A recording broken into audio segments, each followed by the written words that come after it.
जब 145 करोड़ जनता में 81 करोड़ जनता गरीब है, बेबस है, लाचार है, तो कैसे विश्व गुरु बनाएंगे आप? मुसलमान विरोध में है, युवा विरोध में है, मजदूर विरोध में है, किसान विरोध में है, सारे के सारे विरोध में है। उसके बावजूद भी अगर कोई ये दावा कर रहा है कि मैं 400 के पार होऊंगा, सर हम भूखे रहेंगे तो हम रोने लग जाए। अगर हमको आज खाना नहीं मिल रहा है तो क्या मातम बनाने लग जाए? हंसना भी बंद कर दे, मोदी के हंसने में भी बैन लगा देगा। आएंगे, आगे कोई रास्ता नहीं है। और ये लोग जो बता रहे हैं, इन लोगों की सुनिए आप, लेकिन जब रिजल्ट आ जाए तब देखिए उसको। आटा 400 पर, पेट्रोल 400 पर, गैस 4000 पर। और फिर मोदी ने वही चाल चली अंधभक्तों को, इनकी आंख में पट्टी बड़ी हुई है। ये जो बोल रहे हैं इनको 2024 में पता चल जाएगा जब फिर किसानों को आतंकवादी, उग्रवादी, खाली पानी पाकिस्तानी कह रहे हैं, ये पाकिस्तानी कह रहे हैं। काम है जनता के जो मूलभूत सुविधाएं, शिक्षा, रोजगार, स्वास्थ्य, नौकरियां, सुरक्षा, इस पे कोई काम बता दो। वो बताना ये ना कहना राम मंदिर बना दिया, ये ना कहना सरकार जो उन्होंने काम किया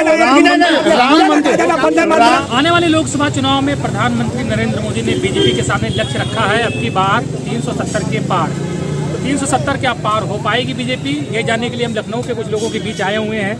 प्रधानमंत्री कह रहे हैं अब की बार 370 पार, 370 बीजेपी, 30 एनडीए के बाकी सहयोगी यानी 400। तो 370 बीजेपी अपने दम पे अकेले पार कर लेगी? नहीं, कतई नहीं, ये तो कह रहे हैं ना। वैसे इन लोगों के तमाम गाड़ियों पर लगा है 400 पार, अब की बार 400 पार। तो ये बिहार की धरती से एक नया आ गया है कि आपको इनको 40 का 40 वहाँ हराना है और वही हवा यहाँ आएगी 80 का 80 यहाँ हराना है। तो 400 पार कहाँ से होंगे? 120 सीट तो यही कम हो रही है। तो ये चीज़ें हैं और बिहार की धरती से ललकारे हैं ये सारे एनडीए के नेता और जो इंडिया के नेता। ये जो है ललकार जो है पूरे देश में जाएगी और ये हवा बह चुकी है कि ये सरकार जो सरकार कहती 2 करोड़ लोगों को रोजगार देंगे, देश से भ्रष्टाचार समाप्त करेंगे, देश से महंगाई समाप्त करेंगे, विदेशों में से जमा काला धन वापस ला के देश में खुशहाली लाएंगे, उस पर एक कदम नहीं चले आदरणीय प्रधानमंत्री जी। और उसके बाद कोई विश्व लेवल का अस्पताल नहीं बनवाए, कारखाना नहीं बनवाए, न कोई विश्वविद्यालय बनाए और कहते हैं कि विश्व गुरु बनने जा रहे हैं। कहाँ से बनेंगे आप? और इधर बोलते हैं कि 81 करोड़ गरीब जनता को मैं आगे भी 5 किलो अनाज देता रहूंगा। जब 145 करोड़ जनता में 81 करोड़ जनता गरीब है, बेबस है, लाचार है, तो कैसे विश्व गुरु बनाएंगे आप आदरणीय प्रधानमंत्री? कॉन्फिडेंस कहाँ से आ रहा है आपकी बार 400 पार? ये देखिए ईवीएम के सवाल पे तमाम नेता बोल रहे हैं, तमाम जो है जनता भी बोल रही है ईवीएम को हटाना चाहिए, क्योंकि उनको जहां तक लगता है कि ये लोग कहीं न कहीं सेटिंग किए होंगे तभी तो 400 पार का नारा दे रहे हैं। इनको बैलेट पेपर से चुनाव करा के देख लें, तब 400 के पार होंगे, तब जनता उसको मानेगी। ये तो केवल गुमराह कर रहे हैं। अच्छा, सबसे बड़ी बात है ये झटका हम लोगों को कहाँ से लग रहा है? अभी हम लोगों ने चंडीगढ़ का चुनाव देखा, वहाँ के जो है अधिकारी, चुनाव अधिकारी ने सीधे सीधे लकीर खींच के वोट को खराब करके जो है भाजपा के प्रत्याशी को जिता दिए। तो ये जब इस तरह के बेईमानी पे आ चुके हैं तो 400 पार का नारा दे रहे हैं वो लोग, तो बेईमानी करा के 400 पार हो जाएंगे। ईमानदारी से अगर लोकतंत्र की बात है, प्रजातंत्र की बात है, तो ईमानदारी से चुनाव हो और चुनाव आयोग निष्पक्ष चुनाव कराए तो ये 400 पार की बात नहीं है। ये 200 के आसपास ही लटक जाएंगे या उससे कम हो जाएंगे अगर ईमानदारी से चुनाव कराएं। आदरणीय प्रधानमंत्री जी जनता को गुमराह करके चुनाव जीतना चाहते हैं, जनता को कब तक छलेंगे? आप बताइए, इतने ही नैतिक ईमानदार होते तो सारे एमपी, सारे एमएलए का संपत्ति की जांच कराते, IAS IPS की जांच कराते। अब की जो बीजेपी ये नारा दे रही है अब की बार 400 पार, क्या लग रहा है कि ये नारा पूरा होगा, कंप्लीट होगा, 400 पार जाएगी बीजेपी? जिस तरीके से भारतीय जनता पार्टी तानाशाही के जरिए चुनाव जीतना चाह रही है और सरकारी मशीनरी चुनाव आयोग को अपने गिरफ्त बना करके और जिस तरीके से चुनाव जीतने का दावा कर रही है, ये साबित है कि चंडीगढ़ के चुनाव से साबित हो गया कि भारतीय जनता पार्टी जनता के बल पर नहीं चुनाव जीत सकती है। ये सीधे मशीनरी का दुरुपयोग करके, शासन का उपयोग करके, पुलिस प्रशासन का उपयोग करके चुनाव जीतने के प्लान बनाई है। सीधे कैमरा के सामने इतनी बड़ी बेईमानी, सुप्रीम कोर्ट को कहना पड़ा कि लोकतंत्र का गला घोटना है, इससे शर्म की बात क्या हो सकती है? प्रधानमंत्री कभी इस पर बोले, कभी सफाई दिए? काम किया, विकास किया, कि उस आधार पर जनता हमको चुनेगी, हम 400 पार चले जाएंगे। चंडीगढ़ का चुनाव भी वही काम है, वो भी एक काम है ना। चंडीगढ़ जैसे चुनाव हुआ, मेयर जो है बाकायदे पर्चा विपक्ष का निरस्त कर रहा है, ठीक है, वोट निरस्त कर रहा है, ये भी तो एक काम है। आप बताइए 1300 करोड़ रुपया पैसा जो है पूंजीपतियों का पैसा सीधे सीधे भारतीय जनता पार्टी के खाते में गया है। ये पूरी तरीके से बेईमानी करके सारा काला धन, पूरा काला धन पूंजीपतियों का, टाटा, अडानी, अंबानी, तमाम लोगों का। 400 पार का जो दावा है उस पर आपको यकीन नहीं है? नहीं, यकीन करने की क्या बात है? यकीन करने की कौन सी बात? ये बताइए कौन इनको वोट दे रहा है? पश्चिमी उत्तर प्रदेश में पूरा किसान विद्रोह किया है, मध्य प्रदेश का किसान विद्रोह किया, पूरे देश का किसान इनके खिलाफ खड़ा है। वोट इनको कौन दे रहा है? मजदूर जो है, मजदूरों का कानून निरस्त कर दिए, मजदूर इनके खिलाफ खड़ा है। नौजवान अभी उत्तर प्रदेश में पुलिस भर्ती का देख लीजिए, है कौन ऐसी भर्ती है जो माथे लगी? कौन ऐसी भर्ती जो माथे लगी?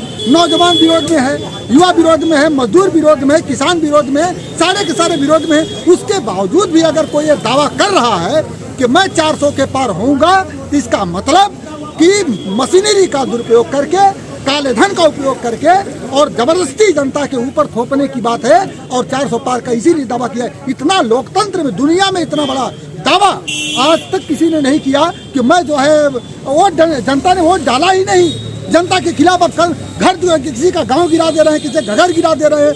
पूरे देश में सरकार ने घर गिराने का काम किया है, गरीबों का, मजदूरों का, किसानों को तबाह करने का काम किया है। उसके बावजूद भी अगर कहता है कि मैं 400 के पार होऊंगा, इसका मतलब सीधे सीधे बेईमानी सवार है और इसके अलावा दूसरा कोई रास्ता नहीं है। क्या भाई साहब आपकी बात 400 पार? मैं 2 शब्द कहना चाहता हूँ। 400 पे नरेंद्र मोदी जी ने कहा है कि अब की बार जब हम आएंगे तो पहले से भी ज्यादा सख्ती करेंगे, जिसका मतलब मुझे विकास करेंगे, ज्यादा विकास करेंगे। सख्ती की बात कही है उन्होंने। विकास आप कह रहे हैं, हो सकता है आपको पैसा मिला इसके लिए, मैं नहीं जानता इसके बारे में। मैंने जो सुना स्पीच, उसमें उन्होंने कहा और सख्ती करेंगे। और सख्ती का मतलब ये है कि 40 का आटा आज बिक रहा है वो 400 होगा। जो 400 पार आप अभी पूछ रहे थे, 400 पार आटा 400 पार होगा? जी हाँ। सीट नहीं, आटा 400 पार कहीं नहीं है ना, इनका 400 पार, उनका 143 सीट, लेकिन अगर वो जीत जाते हैं 400 पार मतलब 143 बचता है, 143 सीट उनकी आनी चाहिए जैसा वो कह रहे हैं। लेकिन अगर उन्होंने कहा है 400 पार हैं, यानी 143 हमारी सीटें बचेंगी। लेकिन अगर हम जीतते हैं तो और ज़्यादा सख्ती करेंगे, यानी 40 रुपये का आटा 400 में बेचेंगे, 91 रुपये का पेट्रोल 400 में बेचेंगे, पेट्रोल 80 रुपये का 400 में बेचेंगे। विश्व बनाने में जो कमी रही है वो पूरा कर देंगे। हाँ, वही तो विश्व गुरु, इतना महंगा कहीं नहीं है। विश्व गुरु वो होता है जो सर्वश्रेष्ठ होता है, तो महंगाई में सर्वश्रेष्ठ करना है तभी तो विश्व गुरु बनेंगे ना। सर्वश्रेष्ठ नेता है मोदी जी, पता है जी? मोदी जी दुनिया के सर्वश्रेष्ठ नेता, सबसे ताकतवर, सबसे पॉपुलर, सबसे प्रसिद्ध नेता है। अरे वो तो भगवान राम और कृष्ण से भी बड़े श्रेष्ठ हैं। वो भगवान राम कृष्ण से भी बड़े श्रेष्ठ है भाई साहब। तभी तो राम जी को पकड़ के हाथ ले गए उनको, नहीं तो राम जी उनका हाथ पकड़ के, पहले वो राम जी का हाथ पकड़ के आए थे, आज राम जी का हाथ पकड़ के वो ले जा रहे हैं। आपको डाउट है 400 पार में? नहीं, हमें बिल्कुल डाउट नहीं है।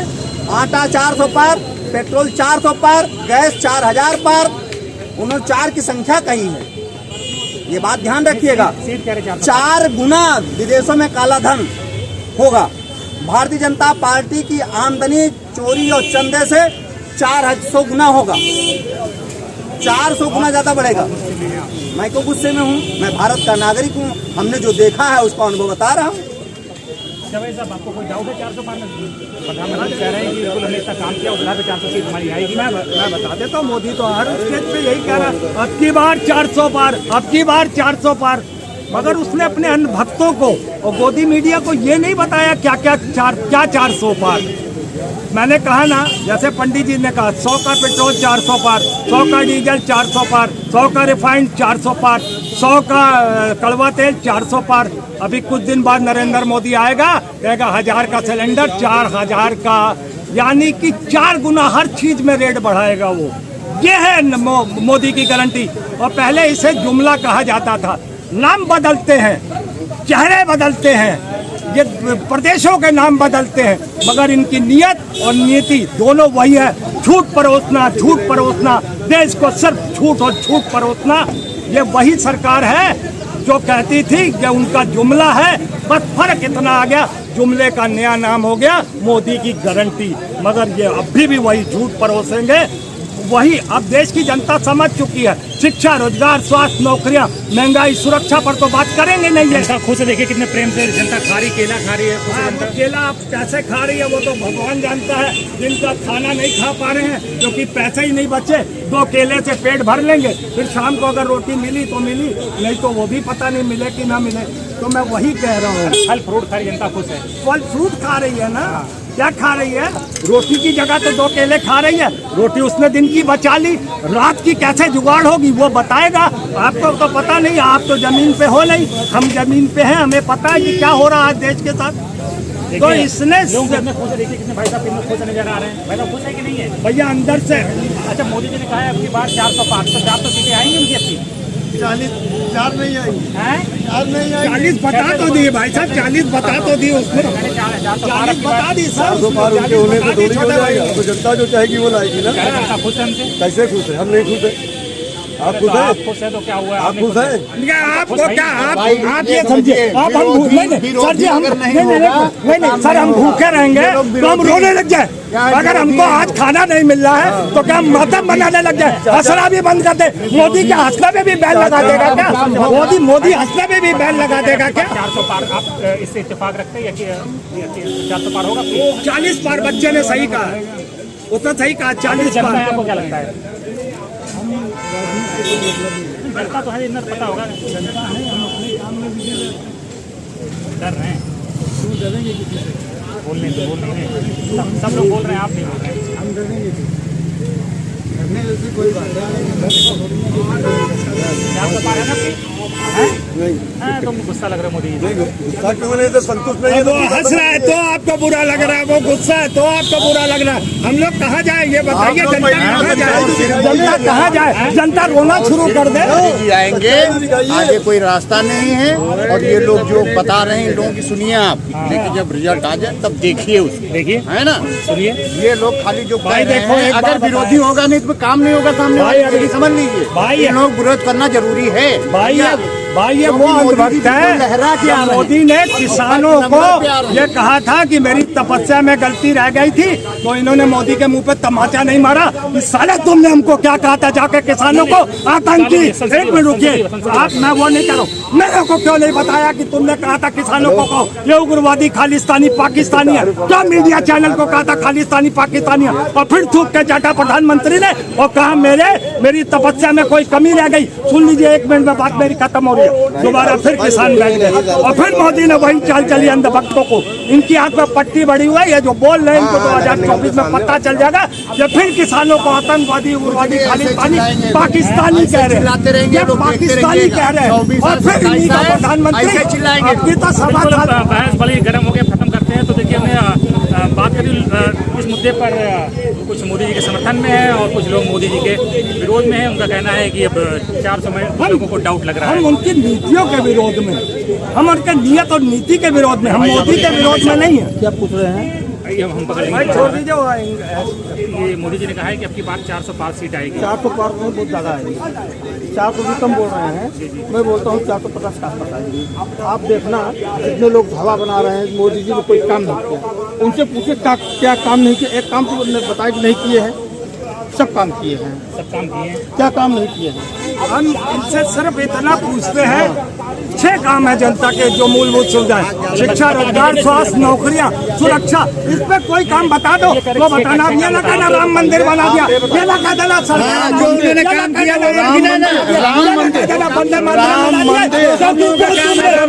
मोदी नहीं होता, राम मंदिर सपना था, नहीं बनता था, कभी नहीं बनता था। नरेंद्र मोदी प्रधानमंत्री नहीं, एक देश के ऊपर बिल्डर इस डिबेट को यहीं पर खत्म कर रहे हैं।